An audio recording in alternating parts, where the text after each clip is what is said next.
Quarta-feira, 23 de agosto, 7 horas da manhã, está começando o Desperta ICL. Muito bem-vindas, muito bem-vindos, muito obrigado pela companhia de todo mundo. Estamos começando o programa, este programa vai ao ar todos os dias de segunda a sexta-feira, né? Eu ia falar de segunda a terça-feira, isso aí quando a gente for se aposentar, né, o pessoal? Daí segunda a terça, imagina que coisa boa. Este programa vai lá de segunda a terça-feira só, e depois o resto a gente faz o que a gente quiser da vida, né? Isso não vai acontecer ainda porque a gente precisa trabalhar. E porque a gente gosta do que faz também, essa é a grande verdade. Sempre às 7 horas da manhã, ao vivo nos canais do ICL, também no canal do Eduardo Moreira e também no canal do Leandro Demore e também em todas as redes sociais que vocês quiserem nos acompanhar. Estamos aí no Facebook, quer dizer, Facebook eu não sei se está funcionando, né, ô Pedro Falcão, tá rolando aí? Tá sim, nos 3 canais. Tá rolando, nos 3 canais. Canal do Eduardo Moreira, ICL Notícias e qual outro? 3 canais de Facebook, né? Porque esses dias tava dando pau o negócio aí, né? Essas redes sociais a gente nunca sabe o que vai acontecer, né? Aliás, eu estava vendo ontem, até não separei isso, falando nesse negócio, que o Canadá está sofrendo incêndios florestais enormes, né? A gente tem falado sobre isso, aliás, muito, né, aqui no Desperta. E as pessoas estão postando no Facebook para alertar pessoas em áreas onde está rolando os incêndios florestais para as pessoas poderem fugir e se abrigar. E o Facebook, vejam só como são as coisas, né? E o capitalismo, ele é maravilhoso, né? Olha como são as coisas. O Facebook, um pouquinho tempo atrás, meses atrás, passou uma lei no Canadá, que é uma lei parecida com o PL 2630, que a gente teve a discussão aqui no Brasil, a tal do PL das fake news. Eu já falei que esse nome é péssimo porque o PL sequer fala de fake news, né? Tem um artigo do PL que fala de fake news. É um PL para colocar regras, regular as redes sociais no Brasil. Muito bem, aí no Canadá passou o PL 2630 deles lá. E aí o Facebook falou o seguinte, então eu não vou mais deixar publicar aqui na rede social, no Facebook, notícia. Por quê? Porque o Facebook teria que compartilhar uma parte da sua receita com as empresas jornalísticas. Mas, gente, é uma parte assim, é tipo se você perder uma moeda de 1 centavo no chão, sabe? Essa era a parte que o Facebook ia ter que compartilhar. Mesmo, eu não estou exagerando. Eu sou uma pessoa levemente exagerada, às vezes, meus amigos falam, né? Mas eu não estou exagerando nessa, não. Era um compartilhamento de receita ínfimo, tá? E aí agora as pessoas estão tentando compartilhar notícia no Facebook sobre o incêndio florestal para alertar vizinhos e pessoas de outras cidades. E o Facebook não compartilha as notícias, porque não quer pagar para as empresas de jornalismo. Vejam que coisa curiosa, né? Então, para o Facebook, literalmente, que a humanidade pegue fogo, né? É isso que está acontecendo no Canadá nesse momento, né? Não temos que regular as redes sociais, né? É isso, então. A gente vai vendo como o Facebook trata esse tipo de coisa, né? Mas eu estava falando que estamos ao vivo no Facebook, pelo menos hoje, às vezes não funciona, então fiquem por aí. Se muitas vezes vocês olharem no Facebook e a gente não estiver por lá e for entre 7 e 8 da manhã, nós estamos ao vivo, tá bom? Não é porque o Facebook está ignorando a nossa existência que nós não existimos. Vai deixando seu like, vai compartilhando o programa também. Muito obrigado ao pessoal que nos acompanha pela TVT em São Paulo, Grande São Paulo, também pela Rádio Brasil Atual e pela TV Quirimurê na Bahia, aliás, saudades da Bahia.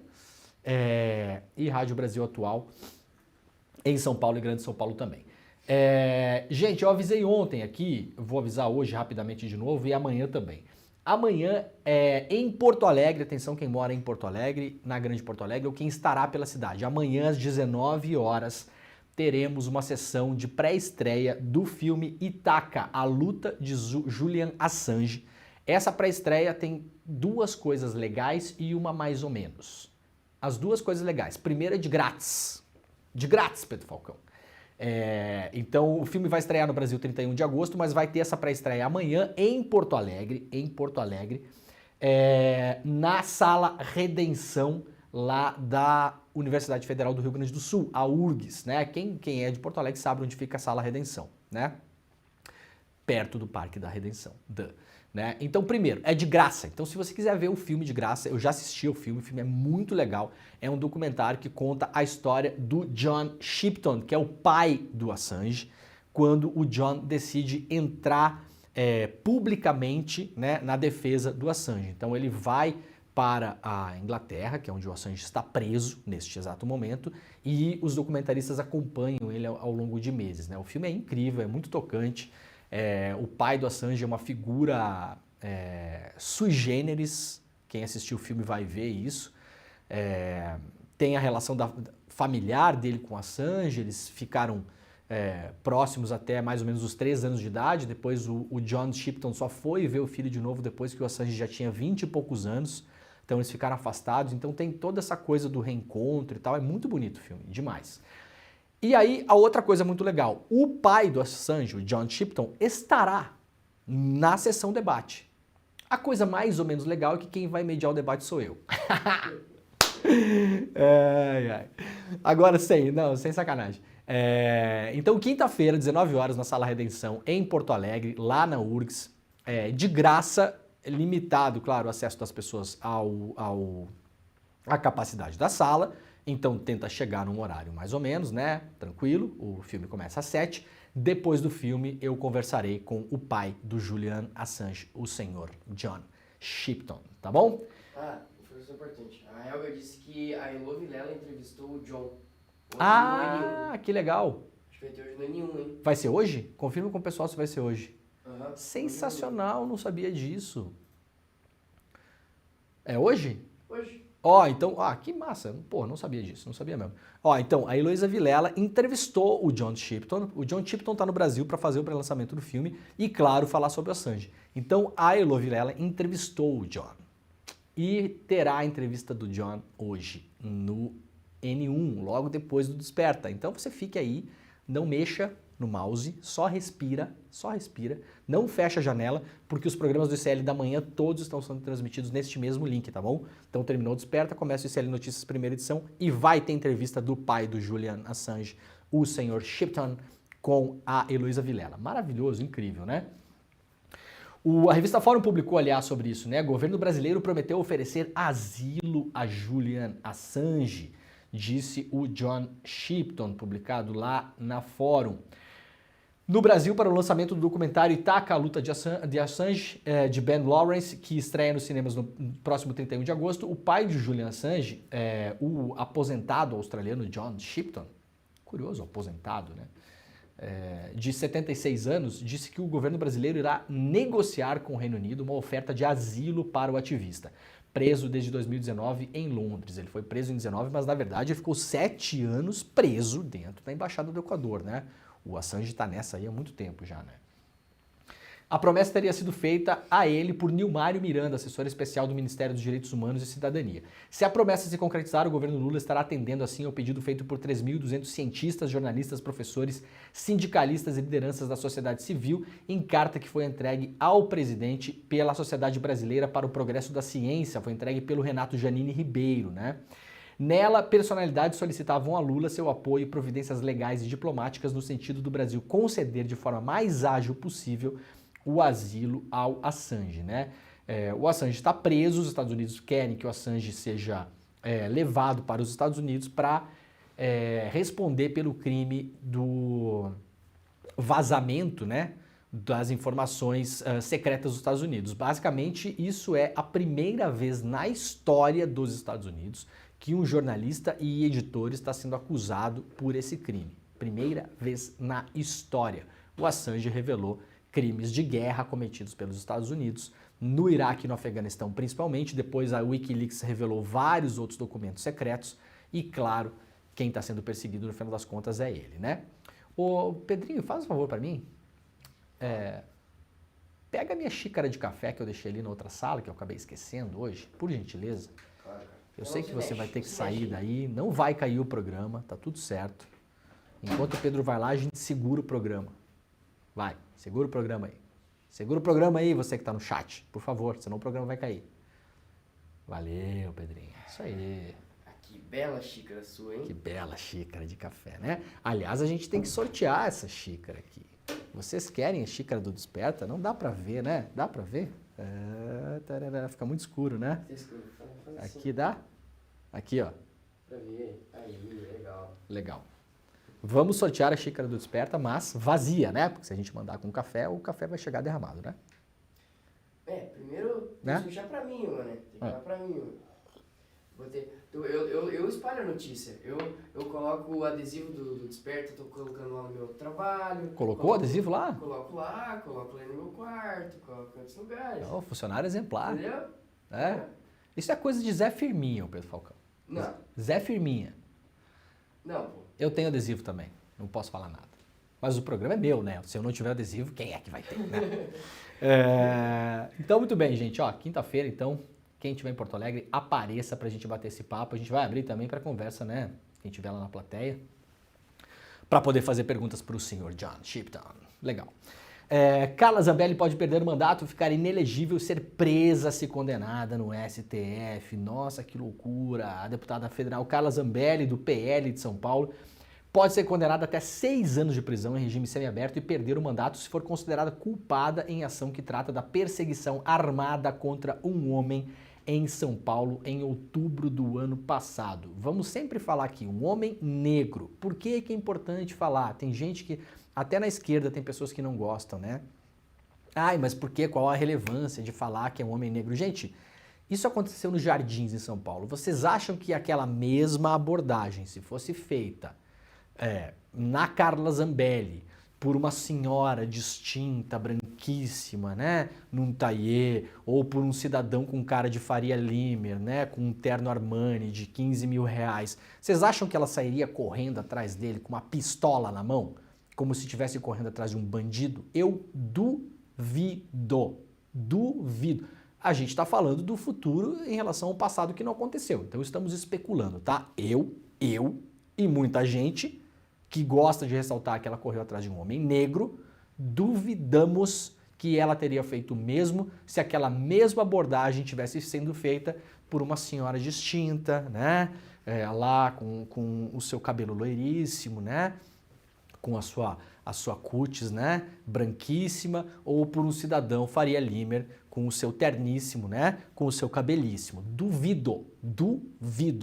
Ela fez aquilo que fez também porque, claro, aquela cena, dentro da realidade racista que nós vivemos no Brasil, aquela cena, entre muitas aspas, né, faz sentido, né? A deputada, né, com a sua pistola na mão, correndo atrás de um homem negro nos Jardins, né? Todo mundo que assistisse aquela cena, que estava ali nos Jardins, a imensa maioria das pessoas, inclusive dos moradores dos Jardins, iam pensar, mais um dia normal, né? Temos aí uma policial correndo atrás de um bandido, né?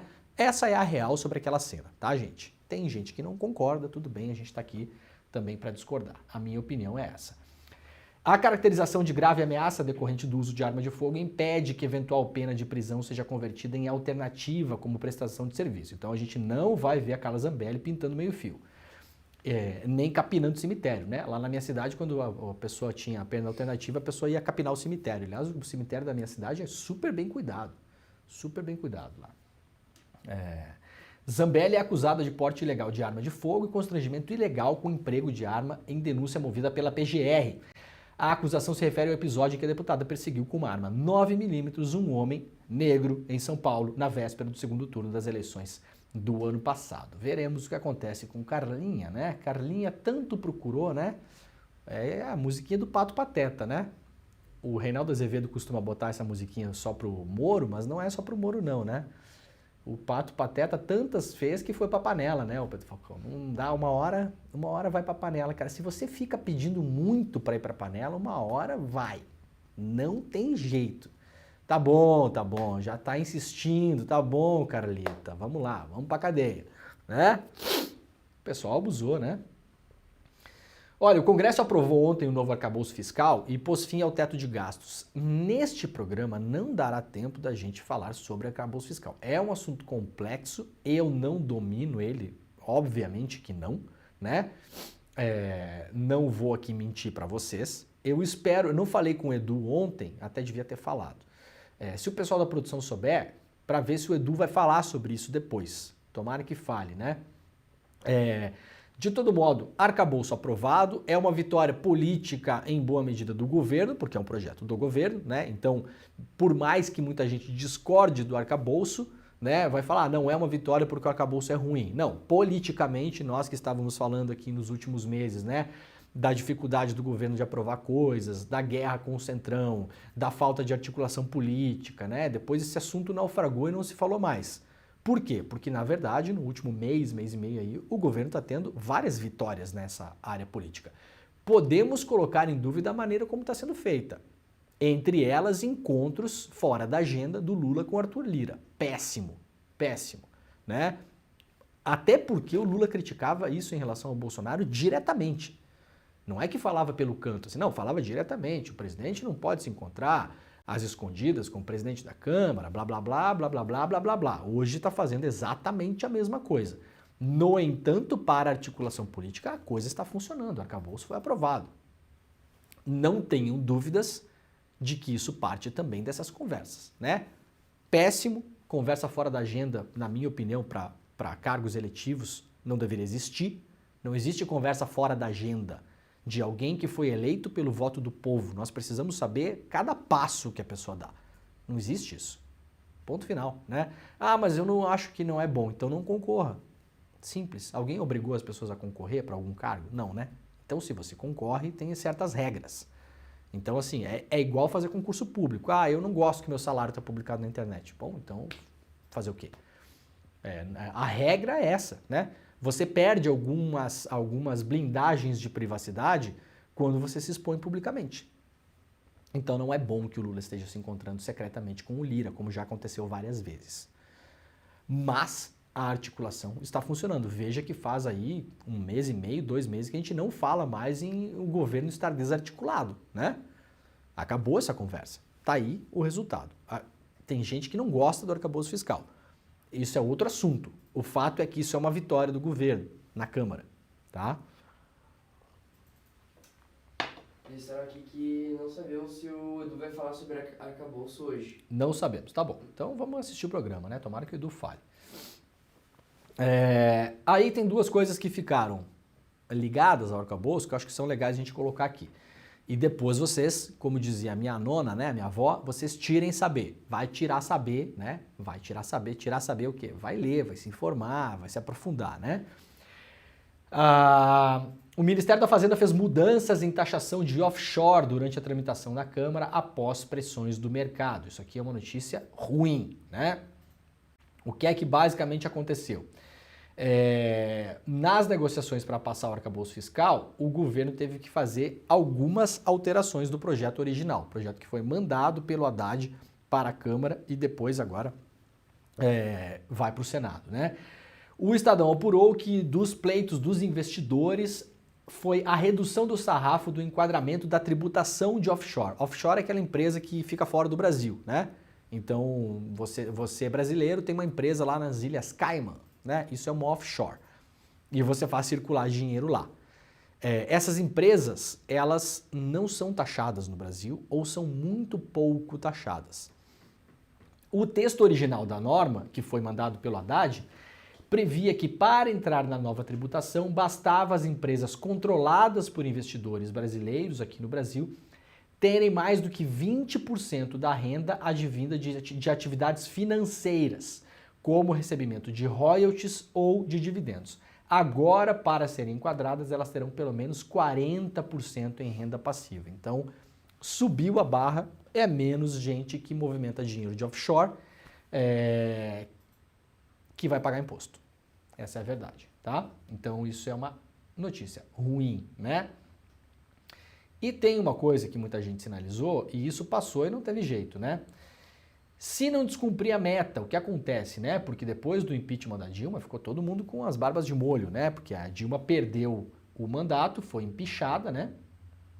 Por causa de regras fiscais. Nunca nos esqueçamos disso, né?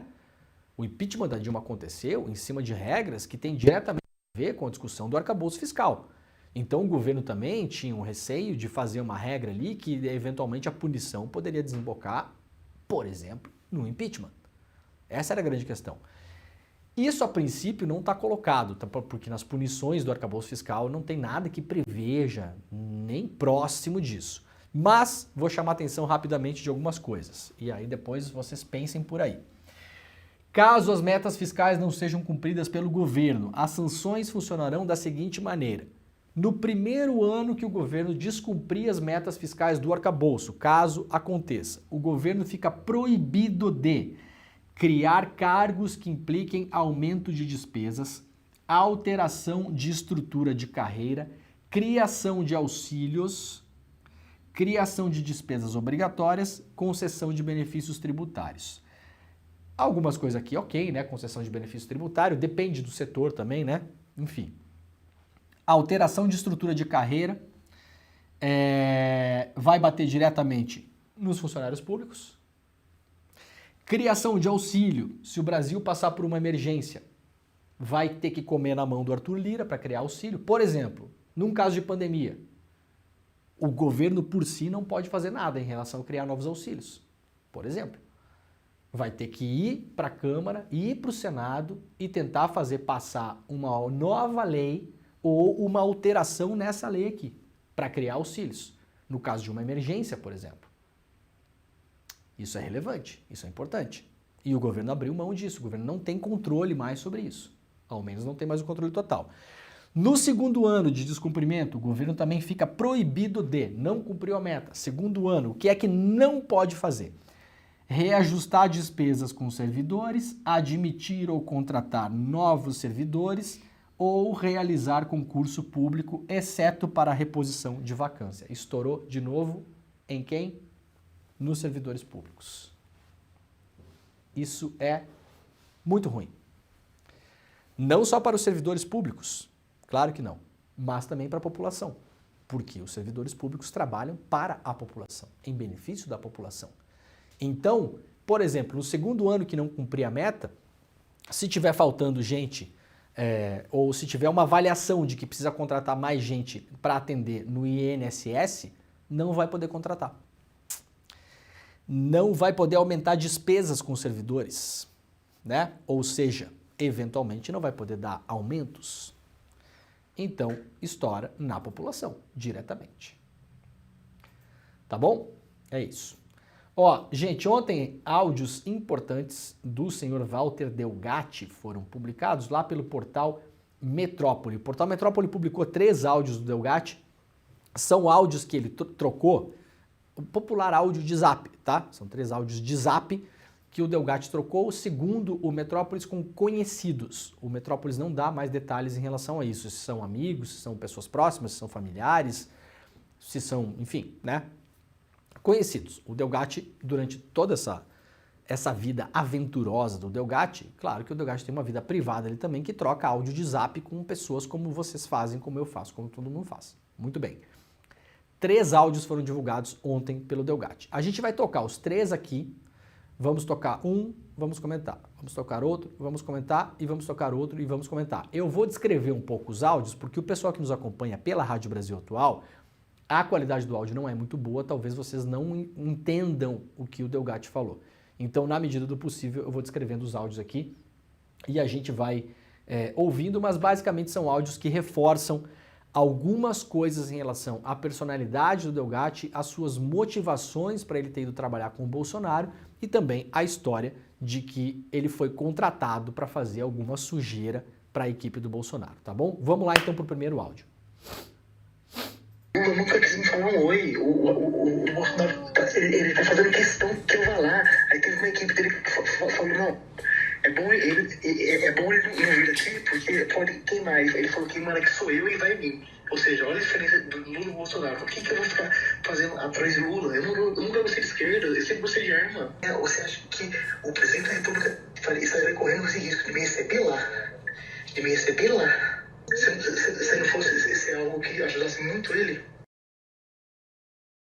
Sobre o Bolsonaro e sobre o Lula, né? Ele fala o seguinte, o Lula nunca me recebeu, nunca me deu um oi, né? Nunca falou comigo e agora o Bolsonaro tá me recebendo lá, né? Você acha que ele correria o risco de me receber lá se não fosse uma coisa que beneficiasse ele? Ele quer falar comigo, aquela coisa toda. Então mostra o Delgatti falando com um conhecido, falando o seguinte, o Lula nunca deu bola pra mim, o PT nunca deu bola para mim, o Delgatti nunca escondeu essa mágoa do Lula, do PT, e uma mágoa também, inclusive, em relação aos jornalistas que fizeram a Vaza Jato, em relação ao Intercept, né, em relação ao Glenn, em relação a mim, nunca escondeu isso, já nos nominou, inclusive, numa entrevista que deu, né?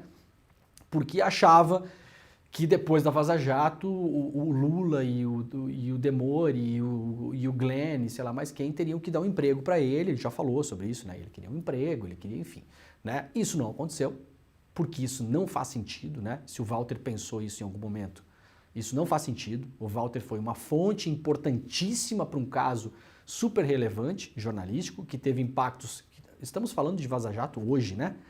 Meados de 2023, 4 anos depois, né? Então teve impactos, obviamente, gigantescos, né? E agora, a relação de jornalista com fonte, ou a relação, que tipo de relação ele esperaria, né? Eu sempre falo isso, jornalista e fonte tem uma relação importantíssima, o jornalismo não funciona sem fonte, agora a fonte não é parça, não é amigo, não é colega de trabalho, não é, né? Assim, tem uma fronteira que não pode ser cruzada. Não faz sentido, essa expectativa do Walter é uma expectativa sem sentido, no fim das contas, né? O que ele esperava, né, que alguém desse um emprego para ele, porque ele foi uma fonte importante de um caso importante de jornalismo, não é? Imagine o contrário, imaginem se as coisas funcionassem assim. Imagine se a Folha de São Paulo fosse dar emprego ou dar dinheiro para todas as fontes que mandam matérias para os jornalistas, que mandam dicas, que mandam... Matérias não, né? Mandam dicas, mandam informações, né? A reportagem quem faz de fato é o jornalista, né? Vocês acham que faria sentido isso? Ah, mas a pessoa foi uma fonte importante lá do caso das Americanas, então vamos lá dar um emprego para ela. Ah, foi uma fonte importante do caso da PetroSix, que nós demos aqui no ICL, né? Publicamos a reportagem sobre a PetroSix, a empresa da Petrobras lá. Ah, então vamos fazer o quê? Vamos falar, vamos dar um emprego para a pessoa que mandou a dica para o Leandro que deu a matéria.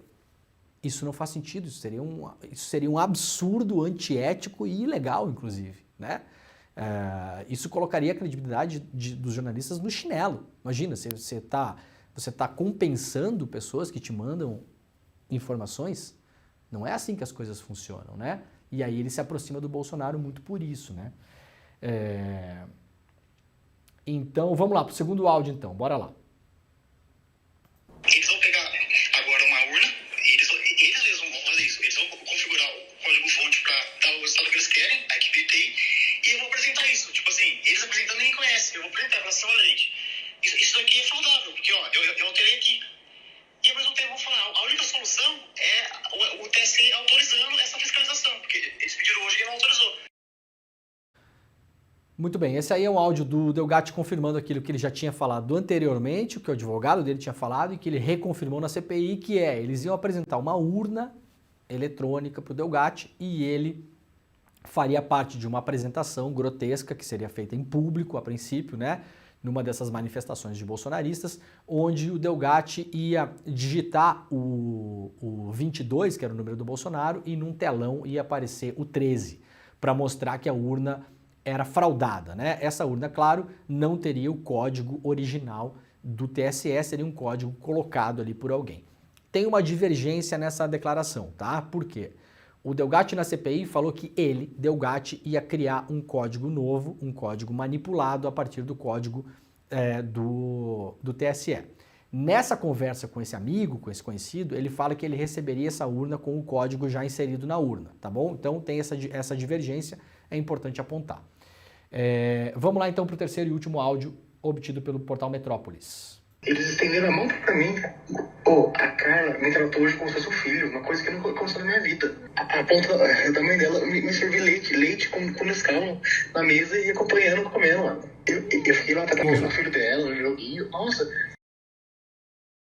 Bom, isso parece uma coisa fútil, mas não é, tá? Nesse caso todo não é. O Delgatti falando que foi recebido pela Carla Zambelli e que a mãe da Carla Zambelli recebeu ele como ninguém nunca na vida tinha recebido e deu para ele um copo de leite com Nescau.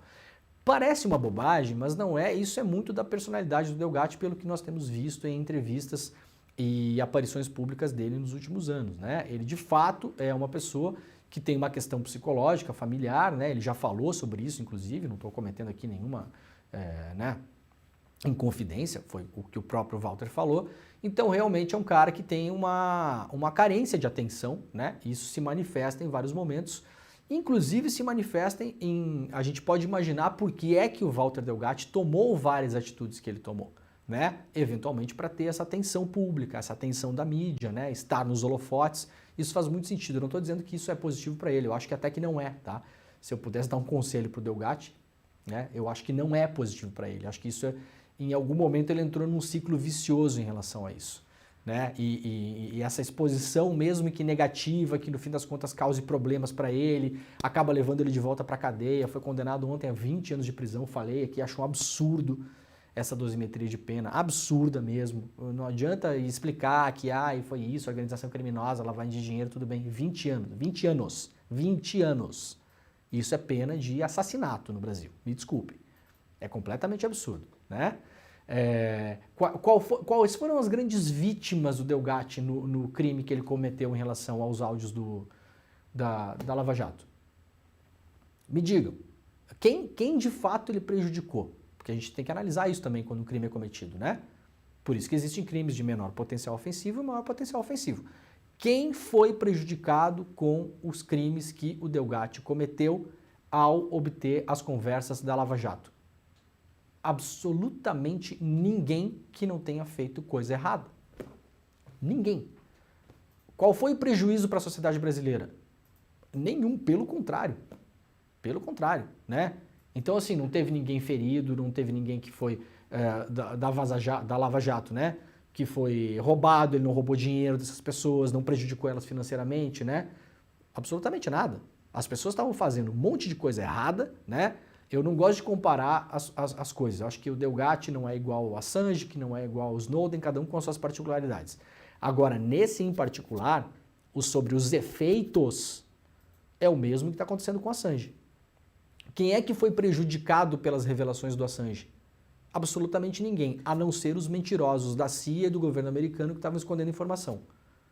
Quem é que está sendo culpabilizado? O Assange. Só queria dizer que a pena do goleiro Bruno, do Flamengo, foi de 22 anos. Isso a gente falou ontem do cara que matou Daniela Pérez também, né? 19 anos. Então, para comparar, de novo, juridicamente, alguém vai dizer que a pena do Delgatti tá ok, tá legal. Não, porque a dosimetria, porque lavagem de dinheiro, tá... Gente, isso só mostra como o sistema é um sistema quebrado, tá? Só mostra como o sistema é um sistema quebrado, não adianta gastar tempo com isso. Se a pena do goleiro Bruno foi de 22 anos, se a pena do Guilherme de Pádua, aquele que matou Daniela Pérez, foi de 19 anos, a pena do Delgatti não pode ser de 20. De novo, quem é que foi prejudicado pelo que o Delgatti fez em relação às conversas da Lava Jato? Perguntem-se aí e digam a resposta. E digam se é equivalente a você tirar a vida de alguém. Não, porque crime continuado, porque formação de quadrilha. De novo, isso só mostra que o sistema é um sistema quebrado. Né? Muito bem. Voltou a circular ontem na internet, rola tanta coisa nesse mundo que a gente esquece das coisas, né? Eu mesmo não lembrava dessa entrevista. Voltou a circular ontem na internet um trecho que a ex-esposa do Valdemar da Costa Neto, lembram que a gente deu até esse vídeo aqui? A ex-esposa do Valdemar da Costa Neto, ela mora nos Estados Unidos hoje. E ela aparentemente dirige Uber. Eu não sei exatamente, mas ela estava dirigindo um carro aquele dia e alguém falou na época que ela estava dirigindo Uber. E ela gravou um vídeo do carro, a gente mostrou esse vídeo aqui, mostrando Valdemar, eu sei o que você fez no verão passado, porque você fez isso, porque você fez aquilo, abre o teu olho, Valdemar. Lembram desse vídeo? Pois é.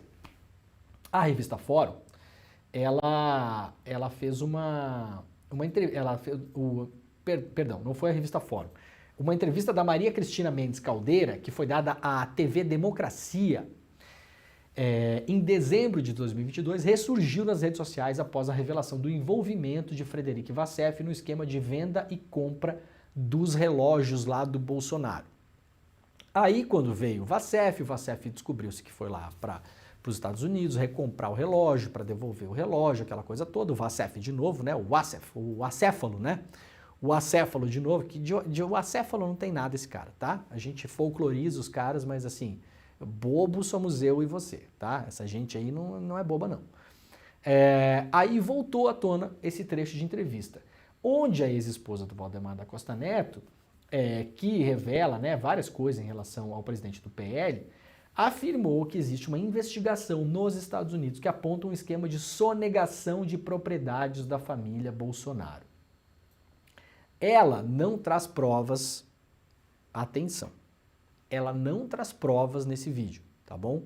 Mas ela traz alguns detalhes que ela pode ter inventado, agora ela está testemunhando isso, traz alguns detalhes, são detalhes relevantes, né? Não é uma denúncia assim, qualquer coisa, não, ela traz detalhes sobre o que acontece e por que é que a gente vai colocar isso no ar neste exato momento, porque isso tem lógica, né? Tem nexo dentro da estrutura da família Bolsonaro, que passou a vida toda negociando uma porrada de imóveis. Desde 1990, o presidente, os irmãos e os filhos negociaram 107 imóveis, dos quais ao menos 51 foram adquiridos totalmente ou parcialmente com dinheiro vivo, denunciou o Thiago Erdi e a Juliana Dalpiva em agosto de 2022. Então, a denúncia que faz nesse vídeo a Maria Cristina Mendes Caldeira, ex-esposa do Valdemar da Costa Neto, não está descolada da realidade da família Bolsonaro. Então vamos lá ouvir o que ela fala, é um vídeo de 2 minutos, presta atenção. Existe uma investigação também, mas essa não tem o Valdemar, tem os Bolsonaros, sobre imóveis aqui em Miami sonegados, que não foram declarados na justiça. Miami, Nova York e Aspen. Em 2017 começou uma operação na época da Lava Jato de pesquisa de quem tinha imóvel aqui e que não declarou. E essa pesquisa no Brasil foi enterrada e aqui seguiu. Imóveis de brasileiros não declarados. E essa investigação foi enterrada. Então, são 3.290 em Miami, na Flórida, 1.270 em Nova York e 300 e poucos em Aspen. São imóveis de um monte de gente que não declara no Brasil o imóvel, ou seja, é sonegado, entendeu? E essa operação, ela não andou no Brasil, foi enterrada, mas aqui ela andou. É isso. Dentro dessa operação, estão 30 e poucos imóveis que é da família Bolsonaro via 2 laranjas. Os laranjas são a família do Assef, que é a Cristina Bonner e as filhas, e um corretor de imóveis que tem aqui em Miami, que opera para o Bolsonaro. Lavagem de dinheiro de um prédio aqui. E vocês conseguiram comprovação da existência e do regime de propriedade, ou enfim, do usufruto desses imóveis? Sim, na realidade, em geral, alguns deles entram em tipo... Você sabe o que é Chinese Box? Que a gente chama aqui de Chinese Box, é assim. A LLC do Panamá é dona da LLC de Bahamas, que é dona da LLC. Então, assim, alguns dos imóveis estão assim, mas os americanos já sabem de quem é, como é, de onde é, para onde é, entendeu? Muito bem. Muito rapidamente para a gente entender, então, o que ela está falando. Ela está falando o seguinte, teve uma investigação, segundo ela, na época da Lava Jato, que buscou identificar imóveis de brasileiros nos Estados Unidos, imóveis esses que não eram declarados oficialmente no Brasil, tá? Ponto 1. Ponto 2. Essa investigação, segundo a ex-esposa do Valdemar da Costa Neto, foi enterrada no Brasil pela Lava Jato, tá bom? Curioso, né? Aliás, já que o CNJ e o Conselho do Ministério Público estão fazendo lá uma investigação dentro da 13ª Vara, poderia investigar isso aí, hein? Tá a dica aí, hein? Investigar imóveis que eventualmente poderiam ser da família Bolsonaro nos Estados Unidos que não foram declarados. A princípio, temos essa notícia de que a Lava Jato já tinha informações sobre isso e decidiu não tocar isso avante, tá bom? Fica a dica, né? Hashtag fica a dica. Outra coisa que ela tá falando, eventualmente esses imóveis que os Bolsonaro eventualmente tem nos Estados Unidos estão no nome de laranjas. Entre eles, Frederic Vassef e família. Essa é a denúncia dela. Como isso funcionaria? Isso é um caso clássico, né? Quem acompanha aí notícias sobre corrupção no mundo todo, ela fala caixas chinesas, né? Chinese box. Porque é basicamente, eu prefiro explicar de um jeito melhor, que são aquelas bonequinhas russas, sabe? Babushka é o nome, né? Né, Pedro? Aquela bonequinha russa que tem uma bonequinha dentro da outra, sabe? Então o que você faz? Você tem a boneca de fora aqui, que é o apartamento, tá? Um apartamento em Miami, por exemplo. No nome de quem está esse apartamento? Aí você tira a boneca e tem uma outra boneca dentro. Ah, tá no nome da empresa blá blá blá que fica registrada em Delaware, nos Estados Unidos. Tá, e de quem que é essa empresa? Aí você tira, tem outra boneca dentro. Ah, essa empresa é da empresa blá blá blá que fica registrada nas Ilhas Cayman. Ah, mas de quem que é essa empresa? Ah, essa empresa está no nome de um advogado que é o representante legal dessa empresa, mas na verdade esse advogado mora nas Bahamas. Aí você tira uma bonequinha e coloca outra bonequinha. Então você vai colocando uma boneca dentro da outra, de modo que o verdadeiro dono daquele imóvel seja a última bonequinha que está lá dentro. Para você chegar até aí, muitas vezes é quase impossível. Porque vários desses países têm regras que blindam o acesso à informação. Então você vai lá para as Ilhas Cayman e fala, eu quero saber de quem é essa empresa aqui.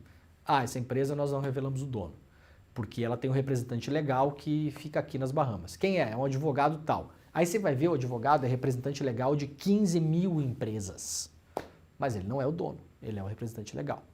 Aí você precisa de uma ordem internacional da justiça, aí você consegue o acesso.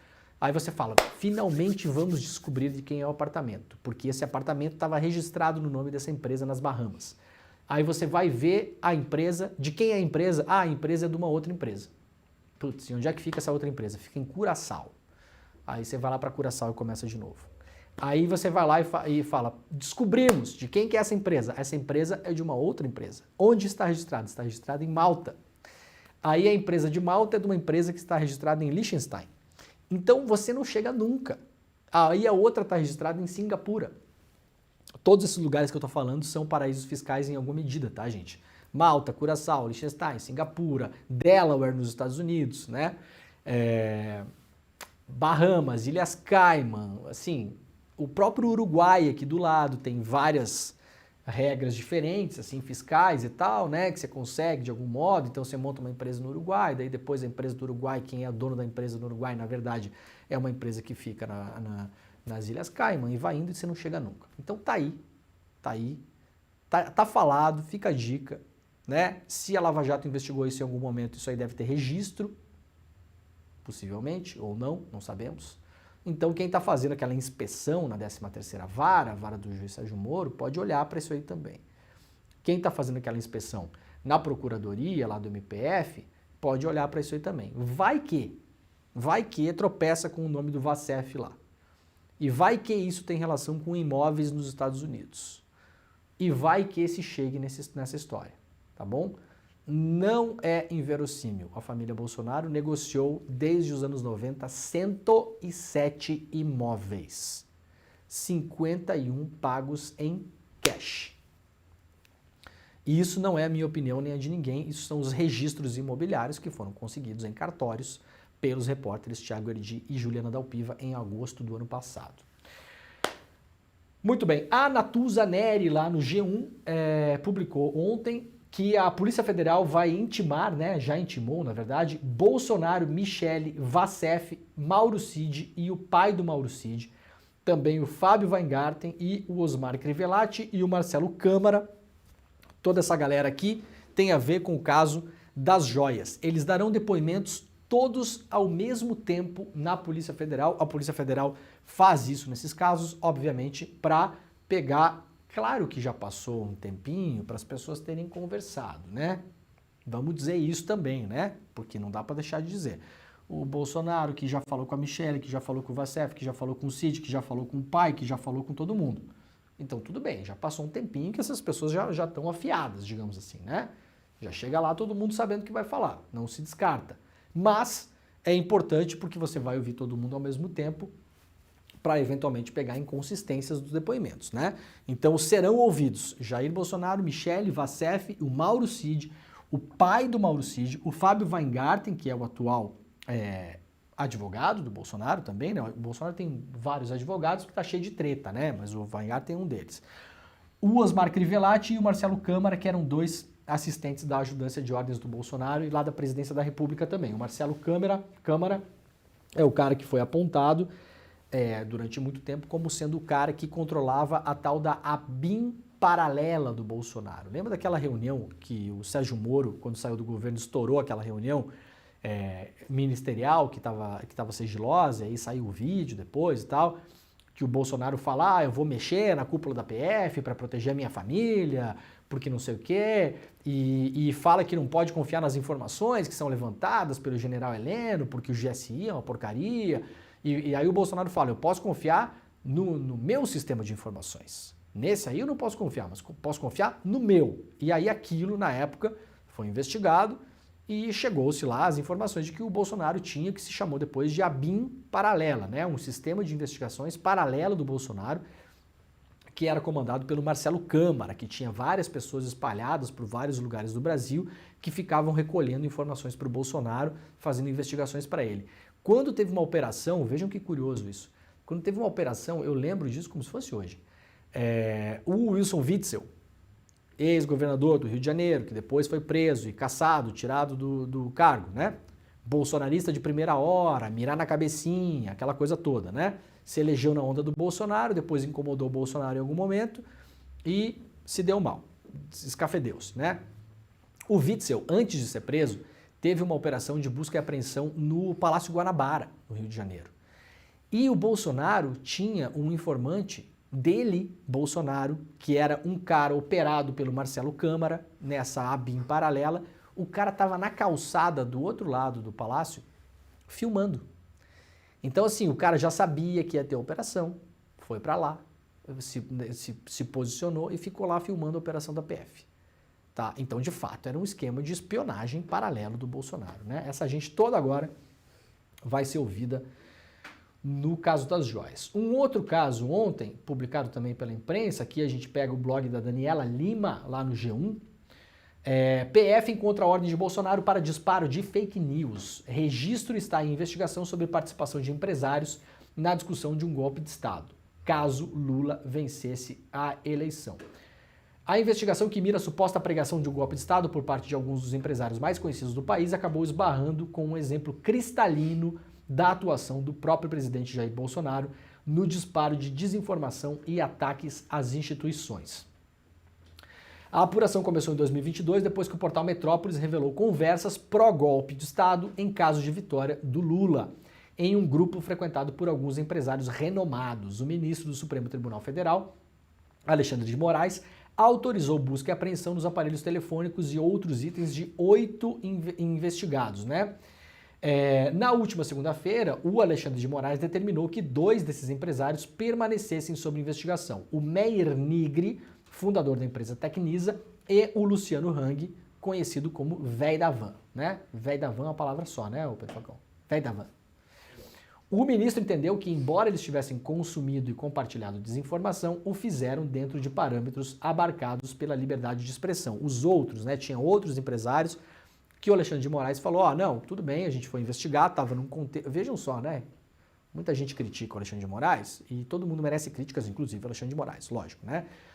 Mas, nossa, está exagerando, não sei o quê. Quando surgiu esse caso, na época, esse grupo de empresários, era um contexto onde o Brasil viveria poucas semanas depois de uma tentativa de golpe de Estado de fato. Então vocês acham natural que o juiz deixasse passar na época? Não, deixa passar.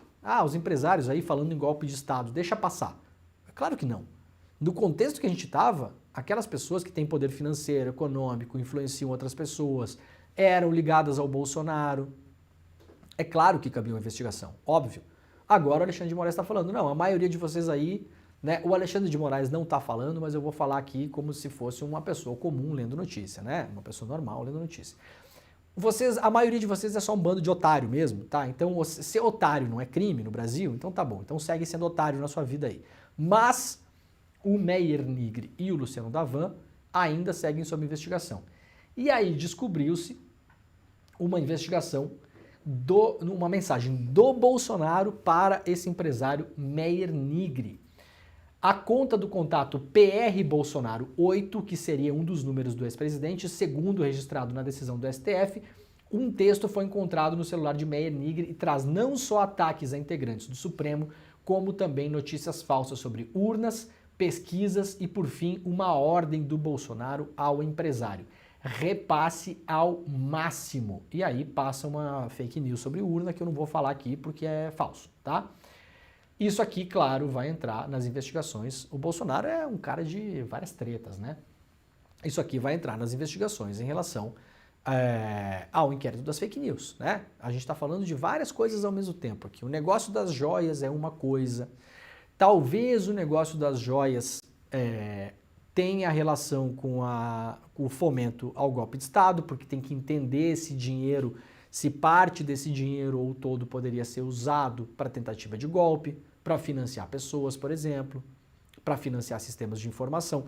Vocês imaginem que se descobre agora nas contas do Bolsonaro ou da Michelle que parte do dinheiro deles foi usado para financiar sistemas de informação para espalhar notícias falsas sobre as urnas.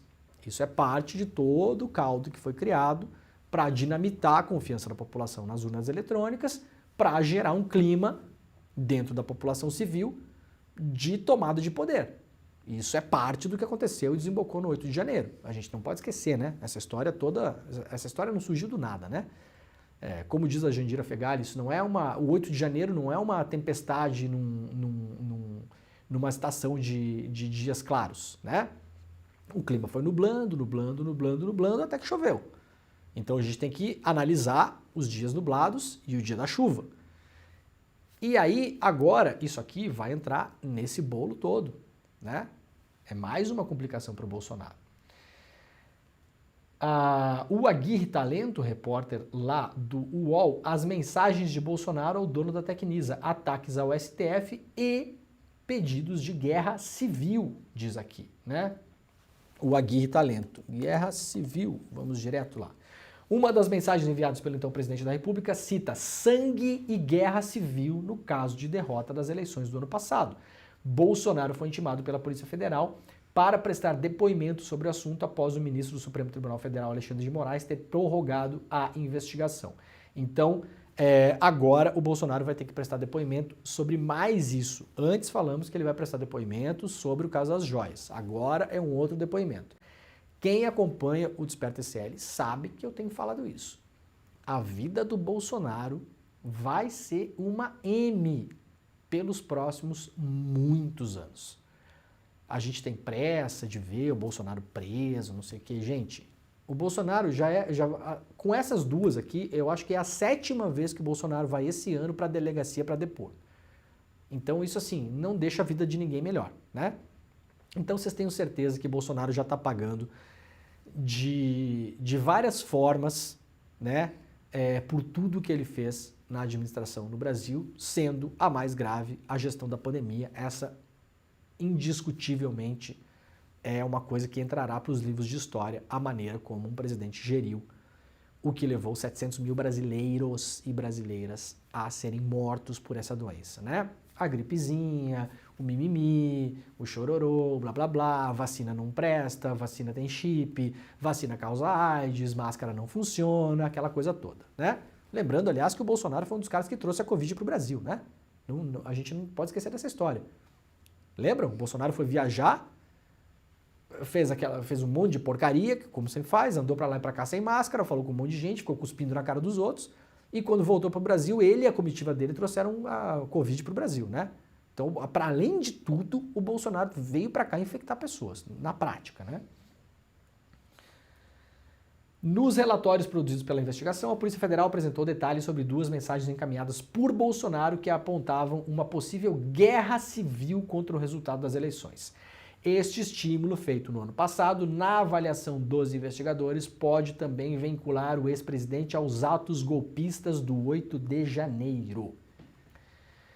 A PF reproduziu uma imagem do vídeo que contém a seguinte frase dessa mensagem encaminhada pelo Bolsonaro: a estratégia, o poder a qualquer custo. Isso aqui, de novo, foi encaminhado pelo Bolsonaro para o empresário Meyer Nigre com a instrução: espalhe ao máximo. De novo, o que é que tinha nessa mensagem? A estratégia, o poder a qualquer custo. O povo está esperto. Compartilhem. PF precisa ver isso. Teremos sangue, guerra civil. Isso aqui foi encaminhado pelo então presidente da República a um dos empresários mais poderosos do Brasil com a seguinte mensagem: espalhem ao máximo. Teremos sangue, guerra civil. Me digam vocês se o Bolsonaro é parte do que aconteceu no 8 de janeiro ou não é. Quando você compartilha uma mensagem dessas, isso é espalhado pela internet e lá na ponta vai pegar quem? A dona Fátima de Tubarão, né? A nossa gloriosa dona Fátima de Tubarão, que foi fazer o número 2 lá no STF, né, o Pedrinho? Ela é a ponta só da história. O negócio começou aqui. Mas também tem a dona Fátima, mas também tem aquele cara que queria explodir um caminhão de gasolina. Exatamente, a dona Fátima é o nosso folclore, né, da manhã. Mas o George Washington, que queria explodir um caminhão com 60 mil litros de gasolina de aviação, na véspera do Natal, nas proximidades do aeroporto de Brasília, segundo o aeroporto mais movimentado do Brasil, foi fazê-lo porque o presidente da República estava compartilhando em grupos de WhatsApp que haveria sangue e guerra civil. Isso aqui é uma mensagem enviada pelo Bolsonaro com a indicação: compartilhem ao máximo. Responda você que está nos assistindo. O ex-presidente Bolsonaro é parte da tentativa de tomada de poder do dia 8, sim ou não? Tá aqui, né? Pessoal que nos acompanha na TVT, na Rádio Brasil Atual e também na TV Quirimuri, a gente vai dissolver a nossa rede agora. Muito obrigado. Amanhã estaremos de volta. Ó, tá acabando, né, o Desperta. Ô, Pedrinho, eu falei ontem pro Jimmy que quando a gente fala tchau pra galera da TVT, da Rádio Brasil Atual e também da TV Quirimuri, você pode, por gentileza, já começar a passar os créditos. Porque eu tenho notado que não está dando tempo de mostrar os créditos de todo mundo, então todo mundo que trabalha aqui tem que ter o seu nomezinho, né, mostrado aí. Então vai, Pedrinho, vai, Pedrinho. Plota os créditos, vai. Aqui, vai. A notícia está começando daqui a pouquinho. Vai macio. Gente, tá acabando o programa, muito obrigado pela companhia de todo mundo. Lembrando que o ICL agora está com vários programas, né? A nossa manhã está toda preenchida, tá? Temos o ICL, temos o Desperta ICL às 7 horas da manhã, tudo ao vivo, no quente, aconteceu, a gente está aqui. Temos o ICL Notícias primeira edição às 8, vai até às 10h30, depois temos o Em Detalhes, que começa às 10h30, vai até às 11 e depois às 11, se eu não estou errando tudo, é isso, tá? Depois das 11 até às 11h30, temos um programa sobre mercado financeiro e investimentos. Então, você começa amanhã por aqui. Você não mexa no seu computador, não faça nada, não feche essa janela, porque o programa termina, mas todos os outros começam e serão veiculados neste mesmo link, tá bom? E às 6 horas da tarde temos também o ICL Notícias, segunda edição, e às 7h30 temos o programa Sinapse, que é um programa de entrevistas que ontem, aliás, entrevistou o Jean Willis. Entrevista bastante tensa, né? Entrevista ali, né? Ficou uma coisa ali, sugiro que vocês assistam, ficou bem legal. Anteontem foi com o Renato Freitas, enfim. A coisa está crescendo, parece que cresce. Muito obrigado, senhor Pedro Falcão, muito obrigado a todo mundo. Voltaremos amanhã às 7 horas da manhã.